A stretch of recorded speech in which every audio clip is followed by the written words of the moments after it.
మహిళా సాధికారత కోసం కొత్త కార్యక్రమాలు ఇతర రాష్ట్రాల మహిళా సంక్షేమ విధానాల అధ్యయనం కోసం ఉన్నత స్థాయి కమిటీ ఏర్పాటు చేయాలని ప్రభుత్వం నిర్ణయించిందన్నారు. మంత్రి సీతక్క తెలిపారు.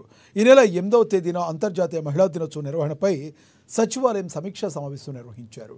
ఈ సందర్భంగా సీఎం రేవంత్ రెడ్డి ప్రభుత్వం చేపట్టిన మహిళాభ్యున్నతి పథకాల అమలు పురోగతిని ఆమె సమీక్షించారు. ప్రస్తుతం రాష్ట్రంలో మహిళా స్వయంభూ సహాయక సంఘాల కార్యక్రమాలు ప్రగతి వివరాలు పరిశీలించారు.